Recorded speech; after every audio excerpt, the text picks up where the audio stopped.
नमस्ते मित्रमंडळींनो, हे हे भीमाशंकरचं evergreen forest सदा हरित, किती छान हिरवाई ह्या भर उन्हाळ्याच्या दिवसामध्ये आपल्याला या ठिकाणावरती दिसते. हवा अतिशय गार आहे, आल्हाददायक वाटतं. श्वासाला आपल्याला शुद्ध हवा अशा जंगलामध्ये प्राप्त होते. एव्हरग्रीन फॉरेस्ट आहे. पशुपक्ष्यांचा आवाज येतोय, किलबिलाट त्यांचा चालू आहे. झाडावरची फळं फोडणे आणि फळं फोडून खाणे, फळं खाणे अशी कामं या पशुपक्ष्यांच्याकडनं केली जातात. परंतु पहा ना, निसर्गाच्या या सानिध्यामध्ये माणूस या निसर्गाला किती विद्रूप करतो, तुम्ही याचं ज्वलंत उदाहरण पहा.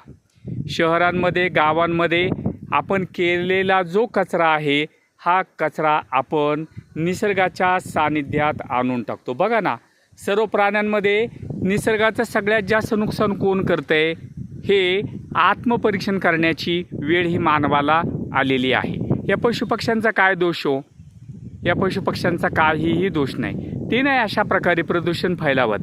परंतु एवढ्या सुंदर अशा एव्हरग्रीन फॉरेस्टमध्ये मला अशा प्रकारचा हा गावातला जमा झालेला केर कचरा, प्लॅस्टिकचा, तो पण अशा प्रकारे आणून टाकलेला आहे. काय होतं, हे पशुपक्षी आज्ञेने असतात. या गोष्टी अन्न घटकांच्यासाठी ते ग्रहण करतात आणि तेच प्लॅस्टिक त्यांच्या पोटामध्ये जाऊन साठायला सुरुवात होते. किती दुर्दैवी गोष्ट आहे. निसर्गाचं तापमान सद्यस्थितीला किती वाढलेलं आहे हे सगळ्यांना ज्ञात आहे. मी या ठिकाणावरच्या तापमानाची नोंद 2002 पासून डेली करत होतो. मॅक्झिमम मिनिमम टेम्परेचर मी नोट डाऊन करायचं.